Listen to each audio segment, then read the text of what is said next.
ক্ষমতাচ্যুত শেখ হাসিনার বিচার করতে না পারলে মানুষ আমাদের ক্ষমা করবে না বলে মন্তব্য করেছেন বাংলাদেশের অন্তর্বর্তী সরকারের প্রধান উপদেষ্টা অধ্যাপক মোহাম্মদ ইউনূস। এ সময় আওয়ামী লীগ সরকারের গুরুত্বপূর্ণ ব্যক্তিদের বিচারের আওতায় আনা হবে বলেও তিনি জানান। ওয়ার্ল্ড গভর্নমেন্ট সামিটে অংশগ্রহণের জন্য দুবাই সফরে থাকা প্রধান উপদেষ্টা গতকাল বৃহস্পতিবার 13 ফেব্রুয়ারি সংযুক্ত আরব আমিরাত ভিত্তিক সংবাদ মাধ্যম দ্য ন্যাশনালকে দেওয়া এক সাক্ষাৎকারে এসব কথা বলেন।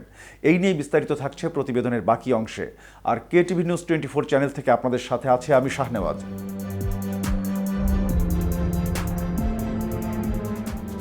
প্রধান উপদেষ্টা বলেন, ক্ষমতাচ্যুত প্রধানমন্ত্রী শেখ হাসিনার সরকারের গুরুত্বপূর্ণ ব্যক্তিদের শাস্তি এড়ানোর সুযোগ দেওয়া হবে না। সাবেক প্রধানমন্ত্রী ও তার জ্যেষ্ঠ কর্মকর্তাদের খুঁজে বের করে দেশে ফিরিয়ে আনা হবে, তাদের আইনের মুখোমুখি করা হবে। শেখ হাসিনাকে ফেরত পাঠাতে ভারতকে চিঠি দেওয়া হয়েছে জানিয়ে ডক্টর ইউনূস বলেন, তার বিরুদ্ধে আমাদের কাছে অনেক প্রমাণ আছে। এছাড়া জাতিসংঘের মানবাধিকার বিষয়ক হাই কমিশনার প্রতিবেদন প্রকাশিত হয়েছে, সেখানেও তার বিভিন্ন অপরাধের তথ্য রয়েছে। তিনি বলেন, জাতিসংঘের প্রতিবেদন শেখ হাসিনা যা করেছেন তা আমাদের জন্য একটি প্রমাণ। হাসিনা ও তার আমলের সব অপরাধের তথ্য নথিভুক্ত করেছে জাতিসংঘ। ডক্টর ইউনূস বলেন, শেখ হাসিনাকে দেশে ফেরত এনে তাকে বিচারের মুখোমুখি করা হবে, আর এটা না করলে বাংলাদেশের জনগণ আমাদের ক্ষমা করবে না। ইতোমধ্যে আমরা আইনি প্রক্রিয়া শুরু করেছি, এটি অব্যাহত থাকবে। শেখ হাসিনাকে আমরা আইনের আওতায় আনব, আর এটা হতেই হবে। গত বছরের 5 আগস্ট ছাত্র জনতার অভ্যুত্থানে ক্ষমতা ছেড়ে ভারতে পালিয়ে যান শেখ হাসিনা। এরপর গত 8 আগস্ট অন্তর্বর্তী সরকারের প্রধান হিসেবে দায়িত্ব নেন নোবেলজয়ী অর্থনীতিবিদ ডক্টর মোহাম্মদ ইউনূস। গণ অভ্যুত্থানে পতনের আগে শেখ হাসিনা টানা 15 বছর ক্ষমতায় ছিলেন। এদিকে জাতিসংঘের প্রতিবেদন অনুযায়ী জুলাই আগস্টের অভ্যুত্থানে আনুমানিক 1400 জনের মতো মানুষ মারা যায়। অন্যদিকে রোজাকে সামনে রেখে নিত্যপণ্যের দাম আবারও ঊর্ধ্বগতি। সরকার পরিবর্তন হলেও সিন্ডিকেট পরিবর্তন হয়নি বলে মন্তব্য করেন বিএনপির স্থায়ী কমিটির সদস্য মির্জা আব্বাস।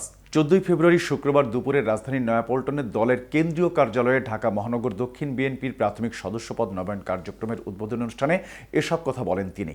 মির্জা আব্বাস বলেন, যাদের উস্কানিতে ছাত্র জনতার উপরে গুলিবর্ষণ হয়েছে, দ্রব্যমূল্যের দাম বেড়েছে, তাদের সরকার ধরছে না। শুধু একটি দলের সঙ্গে সখ্যতা থাকার কারণে তাদের গ্রেপ্তার করা হচ্ছে না।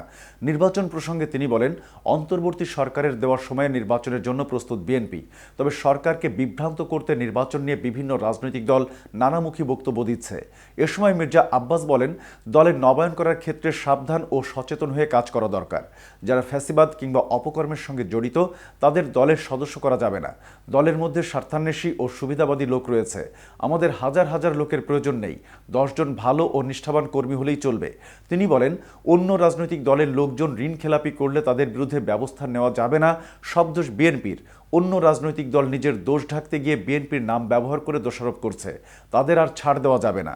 ষড়যন্ত্রের পথ ছেড়ে দেশের স্বার্থে সুষ্ঠু নির্বাচনের স্বার্থে সব রাজনৈতিক দলকে অন্তর্বর্তী সরকারকে সহযোগিতা করার আহ্বানও জানান বিএনপির স্থায়ী কমিটির এই সদস্য। তো ভিউয়ার্স, ভিডিওটি সম্পর্কে আপনাদের কোনো মতামত থাকলে জানাতে পারেন কমেন্ট করে। সাথে সাথে নিয়মিত সকল আপডেট ও ইনফরমেটিভ ভিডিও পেতে কেটিভি নিউজ 24 এর সাথেই থাকুন। ধন্যবাদ।